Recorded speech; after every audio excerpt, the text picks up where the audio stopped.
This is Sonu here. In this video, we will see about super elevation. This is the topic of highway engineering, unit third, geometric design of highways.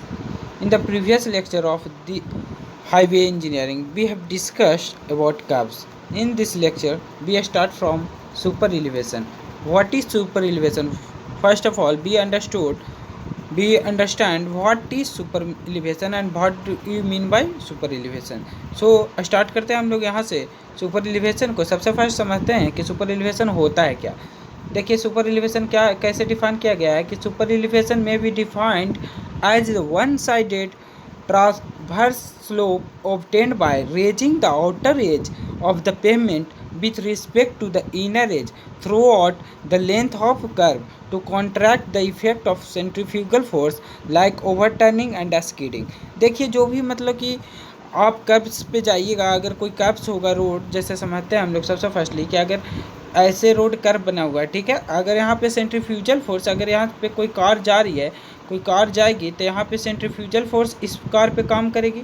तो centrifugal force जब car पे काम करेगी तो इसका जो यहाँ पे जब ये प्लस पे जब आएगा, जब यहाँ पे जब राउंडिंग पे आएगा तो ये कार क्या होगा, यहाँ पे स्कीडिंग होगा कि सेंट्रीफ्यूजल फोर्स के कारण। तो इसी से बचने के लिए हम लोग उपयोग करते हैं सुपर एलिवेशन का। सुपर एलिवेशन क्या है? सुपर एलिवेशन इस टाइप में बना हुआ होता है। आउटर एज को हम थोड़ा सा ज़्यादा हाइट तक कर देते हैं और inner as same, inner as एक मिनिमम हाइट पे होता है, जिससे क्या होगा जब सेंट्रीफ्यूजल फोर्स लगेगा तो ये प्रोटेक्ट करता है गाड़ियों के एक्सीडेंट होने से। ठीक है फ्रेंड्स, यहाँ से हम लोग देखते हैं इसको और आगे कि it is usually denoted either in fraction और इन परसेंटेज। इसको हम चाहे तो फ्रैक्शन में डिनोट कर सकते हैं या परसेंटेज में डिनोट कर सकते हैं। It is expressed as the ratio of the height of outer edge with respect to horizontal edge. ये देखिए ये रेशियो, देखिए ये जो हाइट होता है आउटर एज का हाइट और इनर एज का विड्थ, इसी टाइप के रेशियो में इसको हम लोग दिखाते हैं। H/W के रूप में हम लोग सुपर एलिवेशन को दिखाते हैं। इसको फ्रैक्शन और परसेंटेज के रूप में दिखाया जाता है। इसके बाद हम लोग देखते हैं इसका कुछ फिगर के बारे में। देखिए सुपर एलिवेशन का फिगर का अगर हम लोग समझें तो ये देखिए, जैसे टू साइड स्लोप अगर रहा तो दो साइड अगर स्लोप रहा, एन कैमर मतलब कितना भी कैमर आप दे सकते हैं, तो इस टाइप में स्लोप रहता है तो कैरिंग भी इतना होगा। ठीक है, ये कैरिंग भी होता है, हम लोग जानते ही होंगे, ये कैम्बर होता है। तो इसी टाइप में जो एज होता है यहाँ पे लास्ट में, ये थोड़ा सा अप कर दिया जाता है, इस टाइप कर दिया जाता है, जिससे क्या होगा कि सुपर एलिवेशन से ये हम लोग को प्रोटेक्ट करेगा। ये जो हम लोग का एक्सीडेंट होने से सुपर एलिवेशन प्रोटेक्ट करेगा। तो यहाँ पे आप लोग समझ गए होंगे कि कैसे आउटर एज को हम लोग हाइट तक बढ़ा देते हैं। इस टाइप में समझिए कि इधर वाला जो एज है इसको हम लोग इस टाइप में बना देंगे ताकि जो एक्सीडेंट वगैरह से हम लोग को बचा सके सुपर सेंट्रीफ्यूजल फोर्स के कारण। अब इसके बाद हम लोग देखते हैं इसके अनदर डिफिनेशन सुपर एलिवेशन का। ये शॉर्ट डिफिनेशन है, अगर आपको वो वाला समझ में आ गया तो ठीक है, नहीं तो इस वाला भी आप याद कर सकते हैं कि the inward transverse inclination provided to cross section of carriageway at horizontal curve portion of the road is called as super elevation. जो देखिए इनर ट्रावर्स इंक्लाइनेशन, जैसे क्या कि इनर जो हम लोग बढ़ा देते हैं, जो इनर एज को क्या करते हैं क्रॉस सेक्शन का, जो हॉरिजेंटल टाइप में कर्व में हम लोग बढ़ा देते हैं रोड का, इसी को हम लोग क्या बोलते हैं सुपर एलिवेशन। इसको अनदर नेम से भी रिफ़र किया जाता है, कैंट और बैंकिंग के नेम से। ठीक है, देखिए सुपर एलिवेशन यहाँ पर भी इसका अनदर फॉर्म आप देख सकते हैं अच्छे से। जैसे ये जो होगा हम लोग हॉरिजेंटल इशू क्या बोले थे, विड्थ के अनुसार हम लोग सुपर एलिवेशन को दिखाते हैं, तो ये विड्थ हो जाएगा, ये हॉरिजेंटल हो जाएगा। देखिए जब व्हीकल्स चलेगी, कोई अगर माने कि ये व्हीकल्स है तो इसका जो यहाँ पे लोड लगेगा ये W होगा, ये लोड W यहाँ पे दिखा दिया गया है, देख सकते हैं आप लोग। अब इसके बाद हम लोग और देखते हैं कि ये जैसे रोड सरफेस ये होगा, कैरिंग वे हमारा होगा, ये थीटा डिग्री पे इंक्लिनेशन, अगर जितना डिग्री हम लोग लेंगे सुपर एलिवेशन का वो थीटा डिग्री। और यहाँ पे जो हम लोग ये फोर्स, जैसे कि देखिए कि यहाँ पे CG होगा व्हीकल्स का, CG से हम लोग का जो व्हीकल्स का वेट होगा W, ये रोड पे लगेगा और ये हॉरिजेंटल सरफेस नीचे वाला होगा। यहाँ पे आप लोग समझ गए होंगे ये पूरा चीज़ इसी को हम लोग यूज करेंगे किसमें, सुपर एलिवेशन को कैलकुलेट करने में। तो यहाँ पे देखिए कि सबसे आगे सुपर एलिवेशन हम लोग बनाते हैं क्यों, इसका ऑब्जेक्टिव क्या है। तो सबसे फर्स्ट अगर ऑब्जेक्टिव की बात किया जाए तो इसका फर्स्ट ऑब्जेक्टिव हम लोग इस तरह से समझते हैं कि to contract the effect of centrifugal force acting on moving vehicles. Centrifugal force जो होता है मूविंग व्हीकल्स पे जो लगता है उसको कम करने के लिए हम लोग सुपर एलिवेशन का इस्तेमाल करते हैं। उसके बाद देखते हैं कि to help a fast moving vehicles to negotiate a curve path without overturning और स्कीडिंग। जो हम लोग फास्ट मूविंग व्हीकल्स होता है जब वो कर्व पाथ पे अपना जब कर्व पाथ पे जाते हुए रहता है तो ड्यू टू सेंट्रीफ्यूगल फोर्स के कारण ओवरटर्निंग और स्कीडिंग होता है। इसको बचाने के लिए हम लोग सुपर एलिवेशन का इस्तेमाल करते हैं।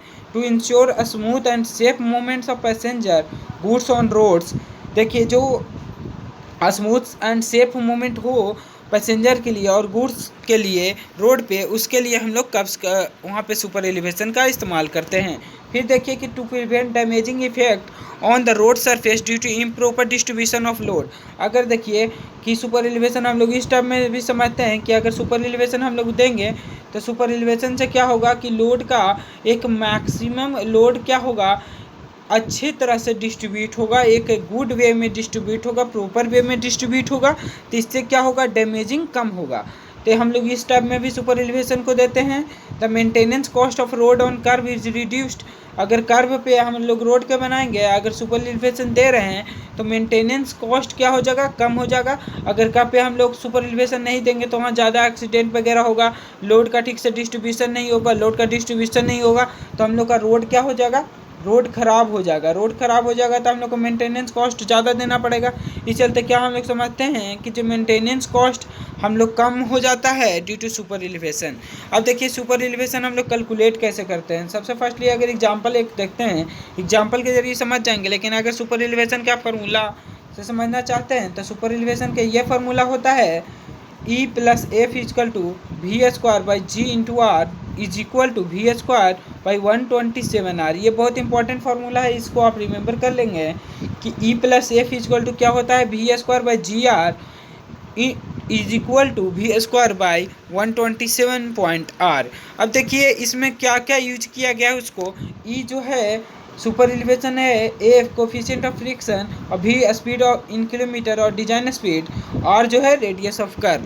तो ये चारों चीज़ का यूज करके ये फार्मूला को बनाया गया है। फार्मूला क्या है कि हम लोग यूज करते हैं सुपर एलिवेशन को कैलकुलेट करने के लिए। तो एक एग्जांपल हम लोग देख लेते हैं। देखिए एग्जांपल क्या बोला गया, calculate the super elevation required for road 7 metre wide. Road जो है 7 मीटर वाइड है, 250 मीटर का रेडियस है, और परमिसिबल स्पीड जो यहाँ पे स्पीड है 80 किलोमीटर पर आवर है, और कोफिशिएंट ऑफ फ्रिक्शन 0.15। देखिए यहाँ पे सब चीज़ दे दिया गया है। तो इसके बाद हम लोग इसको कैलकुलेट देखिए कैसे करते हैं कि सब वैल्यू को पुट करते हैं। तो जैसे हम लोग को यहाँ पे कोफिशिएंट ऑफ फ्रिक्शन जो दे दिया गया था 0.15 हम लोग को कोफिशिएंट ऑफ फ्रिक्शन दे दिया। तो ये वैल्यू हम लोग का एफ हो गया, ये आर हो गया, ये डिजाइन स्पीड हमारा डी हो गया। तो ये हमको मालूम चल गया कि आर क्या है, एफ क्या है, डी क्या है। हम लोग को कैलकुलेट करना है ई सुपर एलिवेशन। सुपर एलिवेशन हम लोग को कैलकुलेट करना है। तो ये सब फंक्शन जितना दिया गया है सबको हम लोग पुट करेंगे इस स्टेप में। तो ई का जो वैल्यू आएगा हम लोग का 0.051 पर मीटर ऑफ कैरिंग वे आएगा। तो सुपर एलिवेशन हम लोग इस स्टेप में समझ गए हैं कि 0.051। अब देखिए इंटू 7 कर देते हैं, क्योंकि जो 7 उसका विड्थ दिया गया था तो इंटू 7 कर देंगे तो 35.7 सेंटीमीटर क्या होगा, उसको हमको बढ़ाना पड़ेगा इनर एज को, तो वही हमारा क्या होगा, सुपर एलिवेशन होगा। अब देखिए types of super elevation. Minimum समझिए कि टाइप्स ऑफ सुपर एलिवेशन में दो टाइप होता है, एक मैक्सिमम होता है, एक मिनिमम होता है। मैक्सिमम में in a highway with mixed traffic the value of super elevation The value of super elevation so obtained from equation is to be limited to avoid the danger of overturning. The maximum allowable limit of super elevation is called maximum super elevation। जो कि देखिए कि हम लोग जो highway में mix traffic के रूप में जो हम लोग सुपर एलिवेशन कैलकुलेट करते हैं इक्वेशन के जरिए, तो वो क्या होता है, ओवरटर्निंग से हमको बचाने में हेल्प करता है, अवॉइड करता है ओवरटर्निंग को। तो यही जो मैक्सिमम अलाउएबल, जो मैक्सिमम परमिसिबल लिमिट है सुपर एलिवेशन का, मैक्सिमम समझिएगा हमेशा, मैक्सिमम परमिसिबल अगर लिमिट है सुपर एलिवेशन का, मैक्सिमम ई वैल्यू, उसी को हम लोग क्या बोलते हैं, मैक्सिमम सुपर एलिवेशन। और ये क्या होता है, it is equal to 7% of plain. अगर प्लेन रोड है तो उसका 7% होगा क्या, सुपर एलिवेशन। रोलिंग ट्रेन है तो उसका हिली एरिया में 10% होगा। फिर अगर अर्बन एरियाज में देखा जाए तो 4% होगा। तो यहाँ पे IRC रिकमेंडेशन के कारण ये तीनों वैल्यू है, इस चलते आप इसको अच्छे से नोट कर लेंगे कि प्लेन में 7%, रोलिंग ट्रेन में 10% और अर्बन रोड में 4% सुपर एलिवेशन होगा मैक्सिमम। अब देखिए मिनिमम सुपर एलिवेशन क्या होता है। मिनिमम सुपर एलिवेशन को हम लोग इस टाइम में समझेंगे कि ये सुपर एलिवेशन होता है जो मिनिमम वैल्यू देता है हम लोग का, if the value of super elevation obtain from the equation is equal और less than the usual camber value provided to the road, then it is called camber slope. जो कैम्बर के लिए minimum value हो, less value हो super elevation का, उसको हम लोग बोलते हैं कैम्बर स्लोप। और यही जो होता है लोअर लिमिट होता है सुपर एलिवेशन का, amount of camber stamped as minimum super elevation. जो लोअर लिमिट होता है सुपर एलिवेशन को, उसी को हम बोलते हैं minimum super elevation. According to IRC Indian road congress के अनुसार 2 to 4% मिनिमम सुपर एलिवेशन होता है। अब इसके बाद हम लोग देखते हैं कि method of inducing super elevation, कौन कौन सा मेथड इंड्यूस किया गया सुपर एलिवेशन को बनाने में। अब देखिए कि ये जो टॉपिक है method of inducing super elevation, इसको हम लोग अगले वीडियो में कवर करेंगे। यहाँ तक ही इस वीडियो को हम लोग एंड करते हैं। सो फ्रेंड्स, अगर आप पिछले वीडियो को नहीं देखे हैं तो प्लीज़ आप प्लेलिस्ट को वहाँ पे या डिस्क्रिप्शन में लिंक दिया हुआ रहेगा प्लेलिस्ट का, वहाँ से आप लोग जाकर पिछले ऑल वीडियो देख सकते हैं। All by all, lesson by lesson हम कवर कर रहे हैं और जल्दी ही सिलेबस पूरा हो जाएगा। इस चलते जो भी यहाँ पे स्टूडेंट न्यू हैं वो प्लीज़ चैनल को सब्सक्राइब करो और ज़्यादा से ज़्यादा शेयर करने की कोशिश करें। जितना ज़्यादा शेयर कीजिएगा उतना ज़्यादा हमको भी यहाँ पे प्रोत्साहन मिलेगा और भी कॉन्फिडेंस आएगा कि अच्छे अच्छे वीडियो बनाएं और अच्छे अच्छे टाइप से। सो फ्रेंड्स, यहाँ तक ही हम लोग इस वीडियो के एंड